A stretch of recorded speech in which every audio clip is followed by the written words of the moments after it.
Well, thanks everybody for coming out, especially this early this morning. Yeah, especially as a late edition and only on that little piece of paper in the front of the handbook. But really appreciate you guys coming out here. I'm Robert Anthony Peters, and this is my first PorcFest. It's been highly recommended to me over the years, and I finally was able to make it out. And I was excited, especially since it's the 10th anniversary. I thought, it's a good time to make it out this way. And the talk I'm going to give today is about classic American play, Our Town. Are any of you familiar with the play by Thornton Wilder? Great, that's wonderful. This year happens to be an anniversary for Our Town as well. It's the 75th anniversary of that play, and so for those who haven't seen it, it's a great opportunity. They're doing productions all across the country right now. I was fortunate enough a month ago I was in a production of Our Town. It was the second time I've been in one, playing George Gibbs again, which I was too old to play him the first time, and definitely way too old to play him this time. But when the paycheck is nice, you just snap it up regardless. And especially, it's such a gorgeous piece. I think it's a wonderful play. And so, having worked on it twice, I've had the chance to read it and hear it a couple hundred times at least. And the first time I saw it, there were certain messages that resonated with me because of my worldview that I imagine many of you share. And quite often when you have a specific way in which you see things, it tends to color a lot of other interpretations. So I saw, libertarian messages throughout the piece, and more so even as I've gotten older and hopefully matured in my thought. I found that the play had even deeper relations to libertarian thought. And so today, what I'd like to do is share some of my discoveries in the play with you, and why I think this piece serves to support our ideas. And then hopefully we'll take a few minutes to talk about why that matters, why that's relevant. And then I would love to open it up and have a discussion with you guys as much as you're interested. So first, I'll give a bit of a synopsis for those who aren't familiar, or for those for whom it's been quite a while. And I'm summarizing Wikipedia's summary of it. I tend to tell the whole story in my summary, so this will help keep us disciplined and keep it within the time slot. So it was written in 1938, or I should say first performed in 1938, and hence why this is the 75th anniversary. Written by Thornton Wilder, set in a fictional American small town of Grover's Corners, which is why I was thrilled to be giving this talk, because Grover's Corners is located fictionally in New Hampshire. And what a great time for us to be thinking about this play, and a great place. Thornton Wilder had started writing it at the McDowell Colony in Peterborough, and Grover's Corners is roughly based on at least his conception of Peterborough. The play is performed without set or props, which this was a big deal at the time. And theater was extremely realistic in the sense of having the material aspects of it. And you go to Broadway now, and it's very much the same way. It's almost, I think of it as hyper-realistic. I mean, it's so perfect and so glorious and shiny and new that it's like nothing you've ever seen.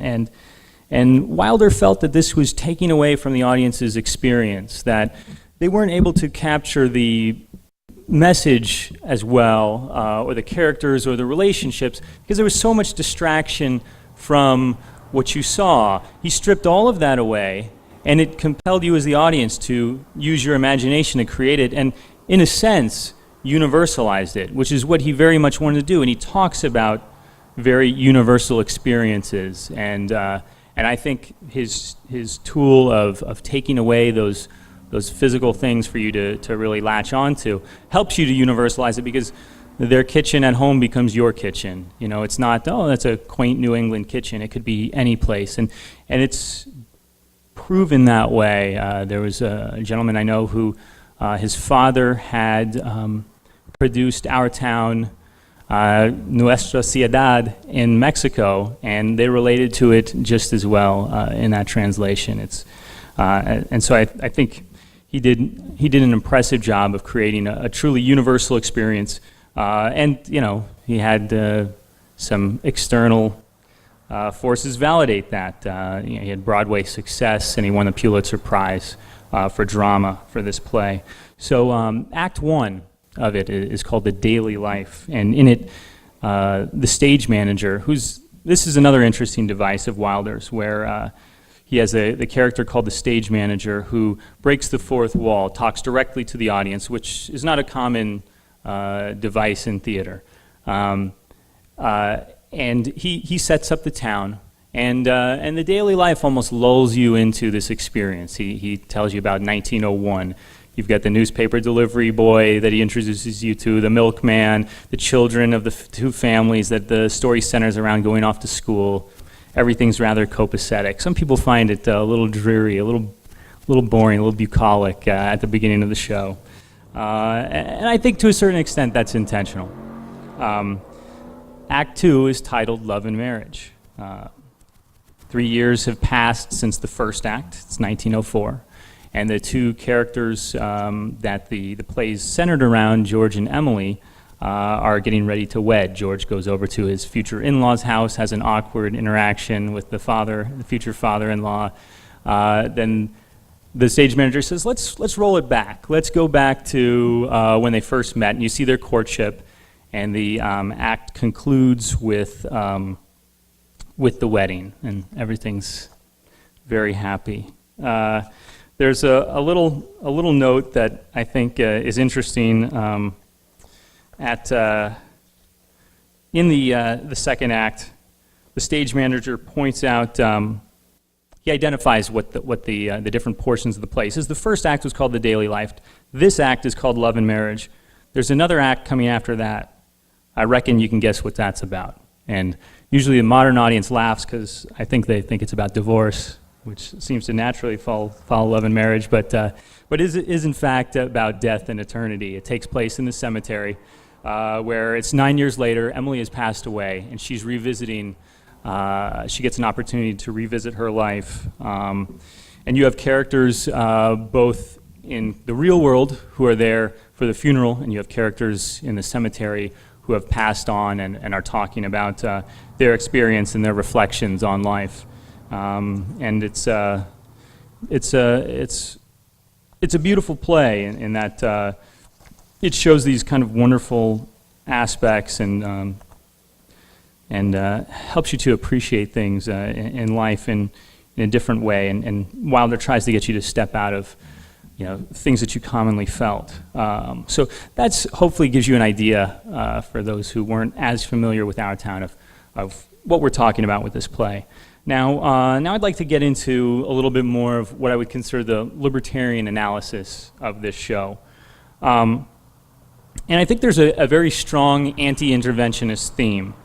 And that's not just to say in a foreign policy way, which is there, in a foreign interaction way, but also domestically. The very first aspect is, it's set in New Hampshire, which I had the pleasure of flying out here with a couple from New Hampshire, and I asked them, I said, what would you define, what would you say defines people from New Hampshire? What makes them different from, people from Massachusetts or Connecticut or any other place? And they said, a guy very frankly turns to me and says, we don't like to be told what to do. And, I smiled. I was a little intimidated, but that was good. I thought that was a fantastic attitude. So the mere fact that it's set in a state where that's the culture, I think, is a wonderful boon for those of us who share these ideas. Now, the very first interaction in the play that you encounter is a discussion between Dr. Gibbs, I'll probably be saying my father, because I played George. It's just an easier shorthand. Dr. Gibbs and young Joe Crowell Jr., who was the newspaper delivery boy. And Doc Gibbs asks him, he says, you know, what's new in town? Because, of course, the newspaper boy knows all the scoop. And he thinks about it for a second, and then he replies with what he thinks is the most important news, the most serious news, and that is that his teacher is getting married. And then Dr. Gibbs asks him, so, yeah, how do you feel about that? The young boy replies, well, of course, it's none of my business, but I think if a person starts out to be teacher, she ought to stay one. And this, usually the audience enjoys this naive little young man who, you know, sees the world as something static. He doesn't have enough life experience to see that. But at the same time, I think there's great wisdom that you can pull from his statement that, you know, it's almost like a throwaway at the beginning, but he starts out with the phrase, well, of course, it's none of my business. And I think this is a theme that resonates throughout the entire play. And I think it's fascinating that this is the very first interaction. That's the first kind of interesting, meaty line in that. And this is a theme that continues throughout. If we jump ahead to one of the interesting characters is the character of Simon Stimpson, who is the organist at the church, and he's also the town drunk, essentially. He's generally played, at least in modern times. I don't know what Wilder's intent was, but I think this is a very valid interpretation. Is he's played as a homosexual, and that feels he's a consummate outsider, and he's got some undefinable problems with small town living. It's never delved into in specifics, which I think is another truly great aspect of Wilder, because that allows us to universalize it, because it's essentially he's playing the outsider, the person who doesn't fit in, the person who has a difference that's not really reconcilable with his environment. There's a town busybody, Mrs. Soames, who wants to chat with Mrs. Webb and Mrs. Gibbs about, Simon Stimpson's condition. He was drunk at choir rehearsal, and both of them shut her down immediately, because that's not something that they want to do. Listen, we're not going to be talking smack about people. So Mrs. Gibbs goes home. Dr. Gibbs razzes her a bit. So, what were you doing talking with a bunch of old hens out there? And she says, oh, never you mind. And then, of course, he wants to know, so what were you talking about? And Doc Gibbs, and she replies, that, where is it here? She says it's the worst. She says, oh, believe me, Frank, there's something to gossip about. And Doc Gibbs knows immediately what she's talking about. He's Simon Stimpson far gone, was he? She replies, worst I've ever seen him. How will that end, Frank? Dr. Ferguson can't forgive him forever. Dr. Ferguson is assumed to be the pastor in this context.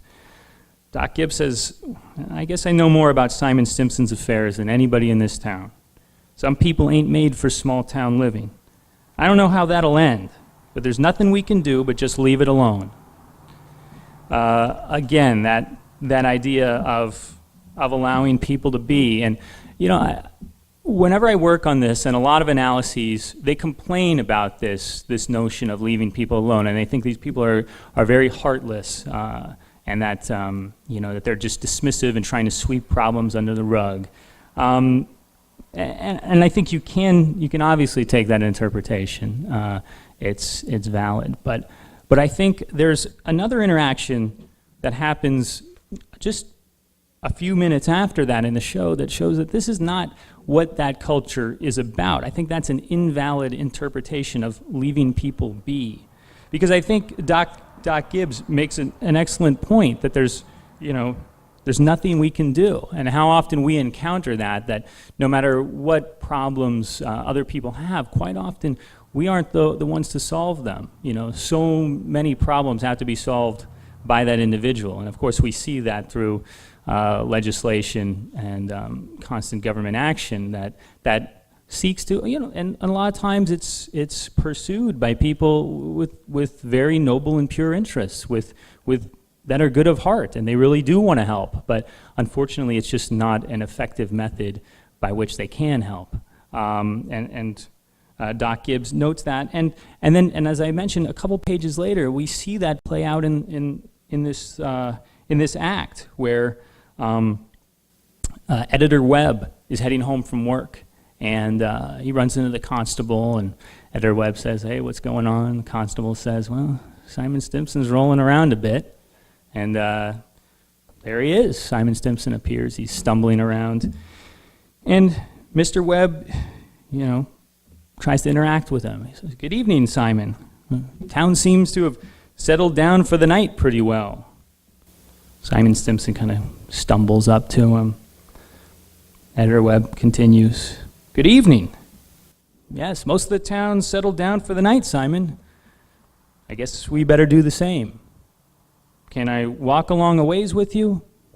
And most productions have it where Editor Webb reaches out to assist him, and Simon Stimson generally, in those productions as well, recoils and then heads off on his own direction. And that's the end of that. And then Constable Warren asks, of course, "I don't know how that's going to end, Mr. Webb. Everybody's kind of concerned about it, but nobody really knows what to do." But we see in this case that Editor Webb had voluntarily offered, had some assistance. So this isn't, there's that mind your own business attitude, but there's also the, hey, the voluntary, if I can give you a hand, I will. And I think that shows that this culture is not, a hardened one, as so many accuse the people in the play, or as so many accuse the people in our movement, that, it's every man for themselves, and God help them, and which is not, which I don't think is very true at all. And we see that, here at how many friendly people and how many people have offered to help and are giving away free services and, really, really cooperating with others voluntarily. To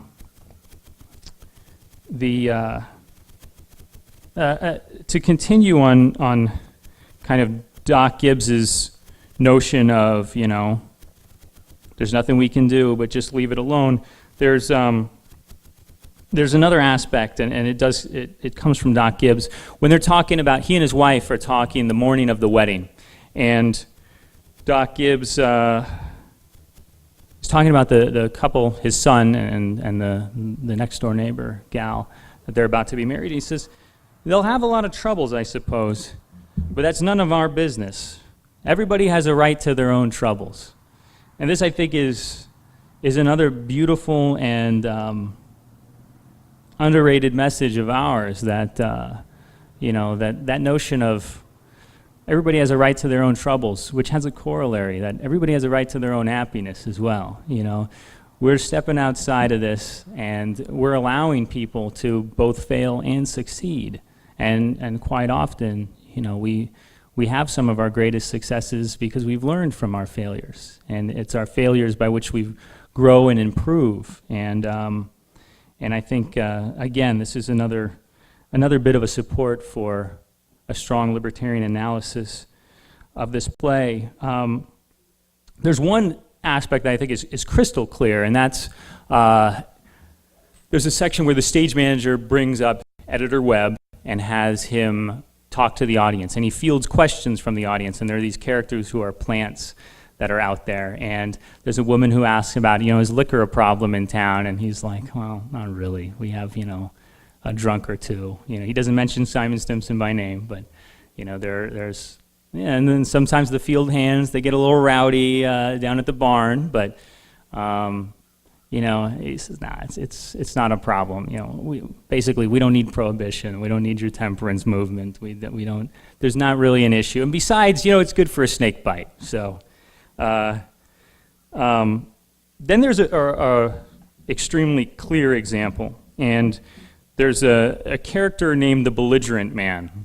That's what Wilder calls him, who's in the audience, and he asks, "Is there no one in town aware of social injustice and industrial inequality?" And Editor Webb replies, "Oh yes, well everybody is. Something terrible. Seems like they spend most of their time talking about who's rich and who's poor. Sounds pretty common, even today. And the belligerent man then responds, well, then why don't they do anything about it? And, which is a valid question. And the great part is they have him storm off back to his seat right after that. And I think that's so telling, because how many people in our world, just, they see a problem and they complain about it, and their response is, there ought to be a law, or call your congressman, or whatever it is. And this is kind of, he doesn't stand there and wait for the answer. He registers his complaint and takes off. And that's most of the world, right? Let somebody else fix it. Somebody should do something about it, but it sure as heck isn't going to be me. So his question was, why doesn't somebody do something about it? And Editor Webb has a bit of wisdom and humility there, and he replies, well, I don't know. I guess we're all hunting like everybody else for a way that the diligent and sensible can rise to the top, and the lazy and quarrelsome can sink to the bottom. But it ain't easy to find. Meanwhile, we do all we can to help those that can't help themselves, and those that can, we leave alone. And, again, this is, I think, our message in a nutshell. It's that, especially, utilitarians amongst us or something. It's like, well, there could be some other optimal solution for this, I'll grant, but this is the best that we can figure out right now, allowing people to organize voluntarily in a market scenario. And, beyond that, we help those who are having major problems, but everybody else, if you can do it, we're going to leave you be.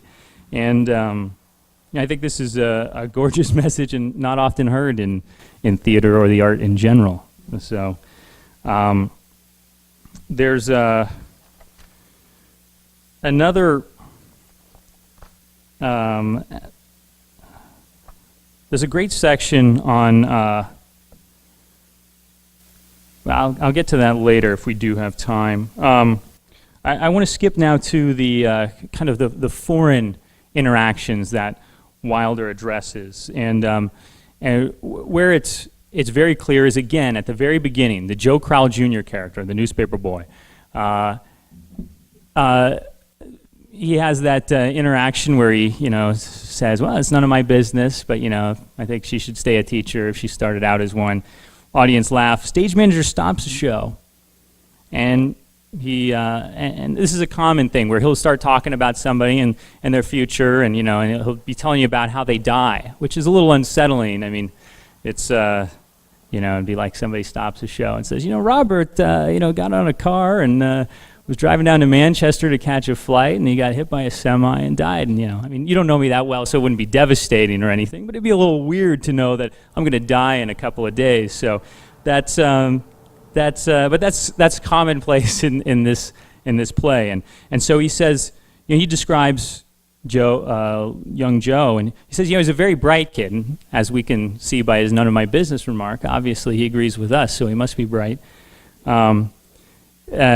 He graduated top of his class in high school, went on to MIT, had a scholarship, graduated top of his class there. Then the stage manager continues, going to be a great engineer, Joe was. But the war broke out and he died in France. All that education for nothing. Now, this is pretty interesting remark. After this is written in 1937, almost on the eve of World War II. Definitely after World War I, the Great War, and that's what this kid died in. And essentially the stage manager is saying, yeah, this wasn't a great war, and potentially there weren't any great wars. He sees it for the meaningless loss that it was, and this idea, especially of war, continues in the third act when everyone, when they're in the cemetery there, and the stage manager points to some graves of New Hampshire Civil War veterans who had a notion that the Union ought to be kept together, though they'd never seen more than 50 miles of it themselves. All they knew was the name, friends, the United States of America. The United States of America, and they went and died about it. Again, this is a line that could be interpreted in different ways. It doesn't have to be seen as an anti-war statement. But I think when you look at the line that directly precedes this section, and the way that well-written pieces are structured is there should be some sort of fluidity of thought. It's much as we converse, we don't always see the pathways of our logic, one thing that leads to another, but there's almost always something there. There's a reason for why we say the thing that followed the last thing that we said. Hopefully there's some sensibility to it. Well, the line directly before that section about the New Hampshire veterans dying for a place they've never seen more than 50 miles of, the line directly before that concludes the paragraph just before that is, wherever you come near the human race, there's layers and layers of nonsense. And I don't think it's a mistake that directly precedes it. I think that Wilder uses that example of these men dying for some abstract construction of this gigantic federal colossus was his way of saying, yeah, this kind of thing makes no sense whatsoever. This is ludicrous. And I think it speaks to a localism that was, that we see a lot of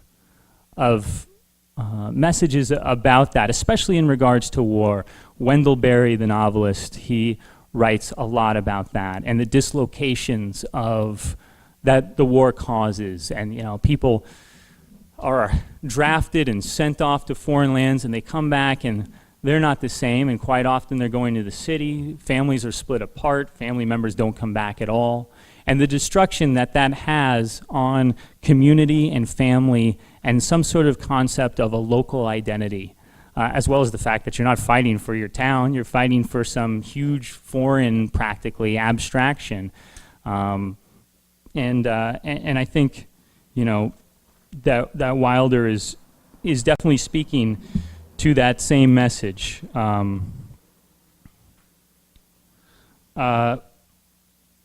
There are a number of small points that I want to hit on before we open up for some Q&A, and that's some areas for further exploration with the play. Things that I don't have quite a handle on in particular is the concept of dropping Emily in. She comes back into her life in the third act and interacts with not only herself living it, but she's there viewing herself interacting with her family. And this is a disruption, obviously, of the natural order of things, going back into time and viewing this thing. And I think there's a message here about the concept of spontaneous order, that you can't have some sort of artificial injunction and try to solve things. I mean, the concept is she'd like to go back and appreciate all those moments, but she can't do that because all she can do is see herself not appreciating the moment that she was in at that time, and it's extremely painful and harmful to her. And so there's no way of fixing that externally. You're either going to do it in the moment, or you're going to learn some lesson and change in the future, but you can't attempt to apply some sort of artificial fix like what she's attempted to do there.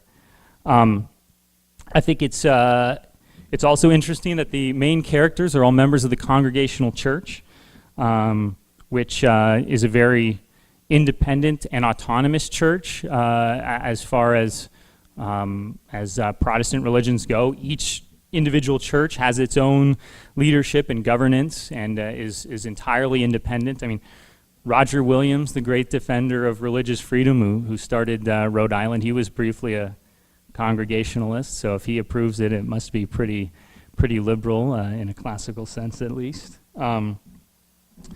Another aspect is Wilder references Edgar Lee Masters in there. The stage manager has a bit in Act 2 where he says, it's like what one of those Middle West poets said. You've got to love life to have life, and you've got to have life to love life. It's what they call a vicious circle. And he's referencing an element from Spoon River Anthology there. Now, Edgar Lee Masters is a really interesting character to or interesting writer, poet to reference, because he was the first person to write, or at least the first well-known person to write a book that detracted from the Lincoln mythology. He challenged the common myths that persist today, and he wrote a book called Lincoln the Man. He was kind of the Thomas DiLorenzo of his day, really doing kind of a dangerous piece. Edgar Lee Masters also was shared a law office with Clarence Darrow, who you're probably familiar with him in particular from the Scopes trial. And he was a great attorney and I think a great man. And he wrote a book called Resist No Evil that the Mises Institute has reprinted. And Doug French, who's speaking here this week, he wrote an introduction to that. I definitely recommend checking that out. But Edgar Lee Masters really kicked off this kind of examination of small town life with Spoon River Anthology. And kind of the next inheritor of that was Sinclair Lewis with Main Street. And then I would say Thornton Wilder with Our Town, and they're somewhat of they're examinations of small town living to a certain extent, and in a lot of ways almost detracting or concerned about some of what they perceived as the dangers of small town life. Let's see. I do want to briefly hit on the final warning. This is by Simon Stimson in the cemetery, where Emily's just come back from revisiting her life and trying to, trying to enjoy one more day in the life that she knew. And she says, "Mr. Stimson, I should have listened to them because everybody had cautioned her not to go." And Simon says, "Yes, now you know." And the stage direction there is with mounting violence, bitingly. "Now you know. That's what it was to be alive, to move about in a cloud of ignorance, to go up and down trampling on the feelings of those about you, to spend and waste time as though you had millions of years, to be always at the mercy of one self-centered passion or another. Now you know. That's the happy existence you wanted to go back to, ignorance and blindness." And fortunately, Mrs. Gibbs stops him and says, "That ain't the whole truth, and you know it." But this, I think, for many on the other side of our beliefs, the opposite side, for the statists out there, this is how they live. So they move about in a cloud of ignorance. They go up and down, trampling on the feelings of those about them, always at the mercy of one self-centered passion or another.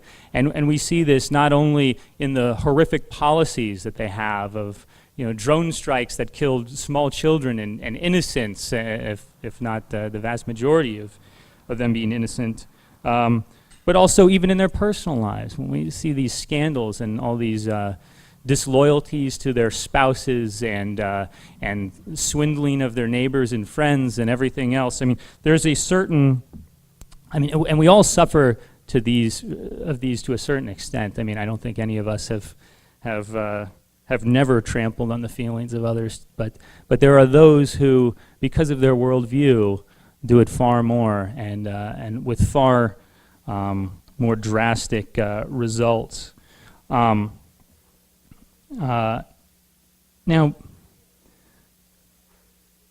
I don't want you to walk away here saying, "My God, Thornton Wilder, he's a great libertarian playwright.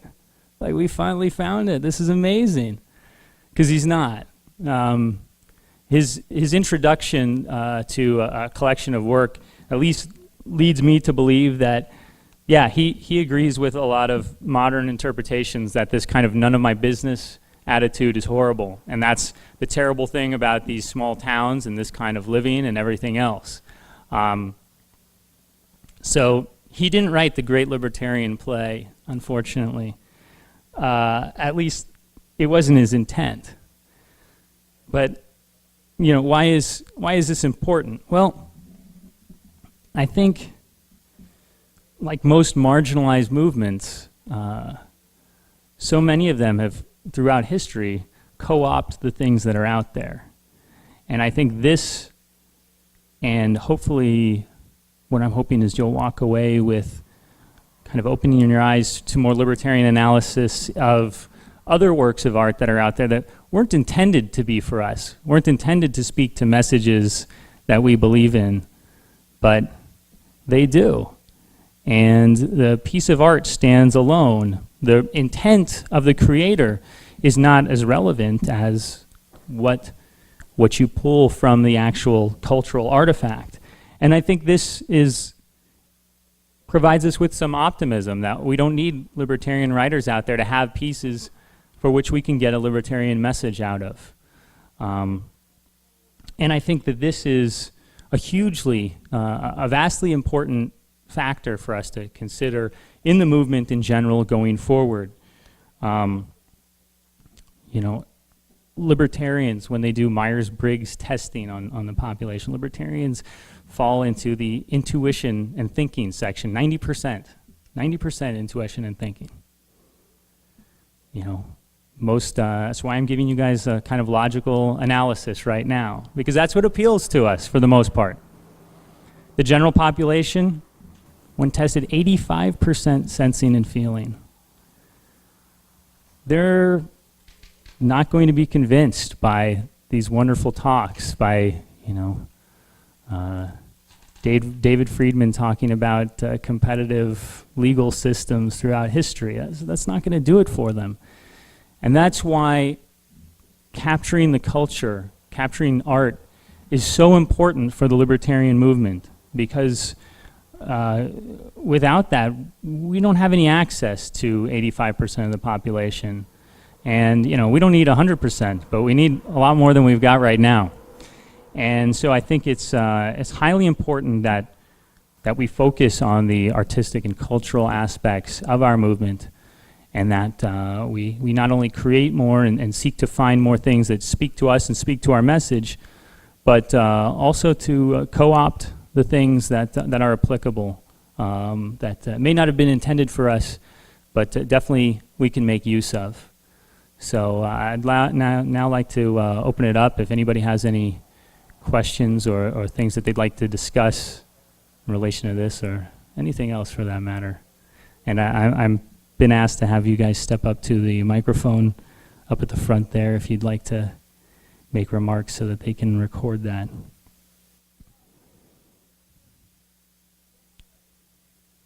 Nothing. Great.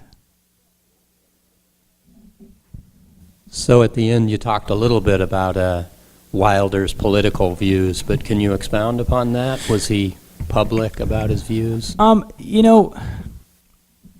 He wasn't any sort of, it's not like he was going on talk shows, which they didn't have back then, and, jumping on chairs and telling people what he thought. He was a dramatist, and that's what he did, and a novelist, and he wrote, and he didn't write overtly political things, but I think you can pull kind of a social consciousness, a social justice concern from his writings, nothing overtly political, but I think he would take issue with this analysis based off of some of what he's written about our town specifically. It is interesting as well that the Soviet Union, they banned performances of our town in East Germany because they were concerned that the show was too depressing and it would lead to a wave of suicides. People who maybe were closer to him politically, or shared a similar social consciousness, they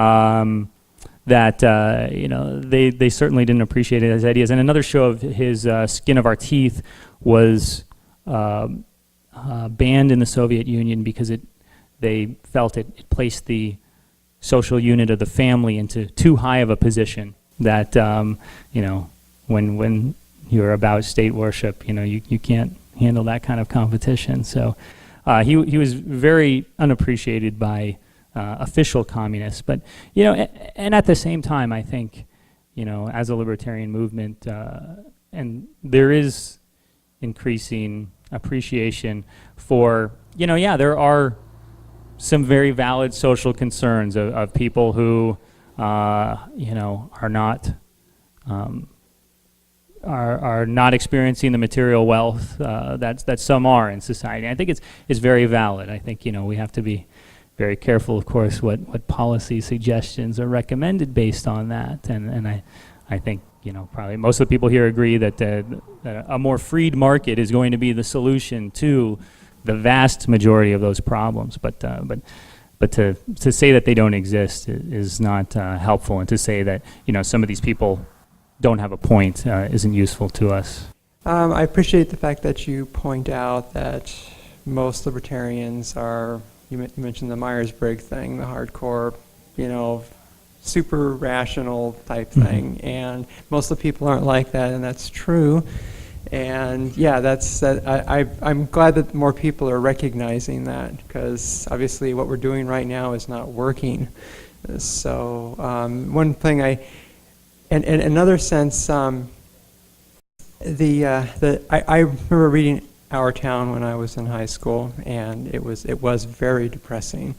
And but the whole issue about the town drunk, it's nice that they leave them be, but the one thing that occurred to me was that in the play, no one asks him what's going on for him. They know him all this time, years and years and years, and they just kind of, we're not going to beat the crap out of him because he doesn't fit in, but we're not going to ask him what's going on. So he just kind of is in this lonely misery thing or something, I'm assuming, because people get drunk for a reason, So, and which kind of fits there again with the whole intellectual thing, because I've noticed that repeatedly, having been around the libertarian movement, there's not a lot of connection. There's this intellectual, which I feel is almost kind of superficial, but I often don't feel a real connection, So in that aspect, I think it was actually very libertarian. But anyway, I appreciate you taking the time to say what you've said. Well, thank you. Yeah, and I think in defense of the townspeople somewhat is they do make remarks acknowledging, they say, he's seen a peck of trouble. A few of them say that. And so I think they are aware of some of the things, at least, maybe not the totality of what bothers him or what his problems are. But I think they are aware. But again, it's one of those things where if you can't do anything about it, really, I think they're taking the prudent step to kind of give him his space, because there's just not much they can do to help. So. Sorry, I'm shorter than everybody else. So when the stage manager is talking about Joe Crowell and what happens to him, he goes on to say afterwards, after he talks about all that knowledge for nothing, he goes on to say, what right he had picking a quarrel with the Germans, we still can't figure out to this day, but it all seemed to make sense at the time. Yeah. And I think that really speaks to how war breeds collectivism. Absolutely. It's always that us against them kind of mentality. And I think the government, this is my personal opinion, but maybe other people agree, that I think that they use a big tool. I mean, one of the reasons why, they're so gung-ho to go to war, they want us to be, in collective. They want us to all be us against them, and it's another way just to control us. Yeah. Because all of a sudden we're all on the same team. Yeah. And we can't be against each other. We can't, because we're fighting them instead. Right. So I have a hard time making my points.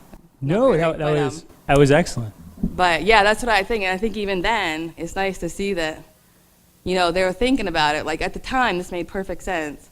But then afterwards, like, why? What was it all about? There was no reason for it. Yeah. And it's the government that put that into their heads, because even, back then, the war, like, oh, we have to go over to Europe and help these people. But why? Oh, yeah. There's no point. Absolutely. I mean, right. I wonder now, how many people in the country could explain why we went to World War I. I mean, and World War II, it's more of a ex post explanation. That was one of my favorite episodes of Band of Brothers. Was the title "Why We Fight," and it was they discovered these concentration camps, and I thought it was just hugely ironic, because these soldiers had no idea these concentration camps existed until they saw them. So that couldn't have been the reason for why they fought, at least the reason that brought them out there. I mean, you could make a case that maybe that would be a valid reason to fight, but that wasn't the reason that brought them out there. It was a completely after-the-fact justification for why they went. And so, I mean, you add an excellent point, I think, particularly in World War I, where it's like, what were you doing, why were you there? Ostensibly to make the world, I think Wilson said it's to make the world safe for democracy, but, I mean, and there are those specific examples, the fraud of the Lusitania, but, it's not necessarily a good reason for an international embroilment, but, the government did a great job of getting everybody stirred up to go hit the slopes. So, anything else, or am I totally out of time? Or we've got, I guess we have time for a couple more questions if anybody has anything more. Yes, sir.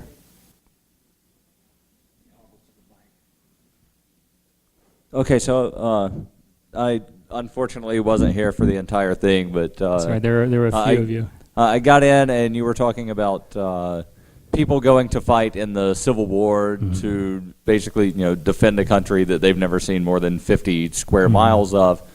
And having never read Our Town or seen it performed, is the message just an anti-war message, or is it an anti-secession or pro-secession? Does it take a position on secession? No, it doesn't. And these are just kind of a few minor moments in there that I'm drawing from and pulling kind of things that a libertarian could appreciate from the show. So did the author ever take a position one way or the other in any of his political writings on secession? I don't think he ever addressed the topic of secession at all, and I think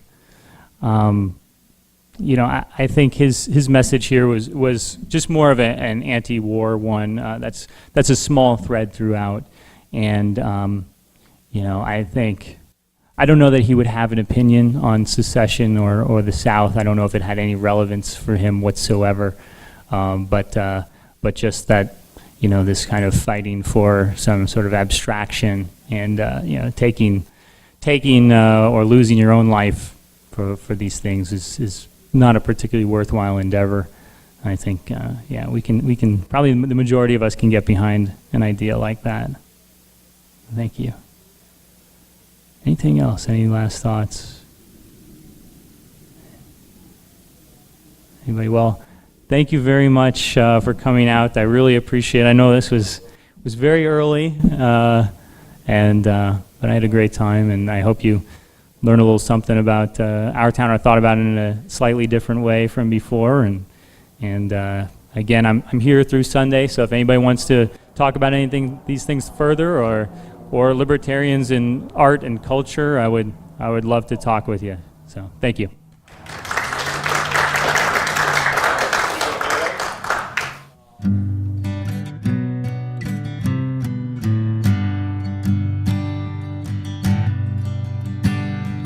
Why do we sit down when all should be standing? And why do we back down at the critical moment, like a running away from the waves of the ocean? We head for the hills with the high tide approaching, as sand slips away from the castle. When it's time to stand upright, why do we falter, like placing our freedom on the sacrificial altar? We hold tight to our fears and defend our oppressors, as we fight for their lives and become the transgressors. As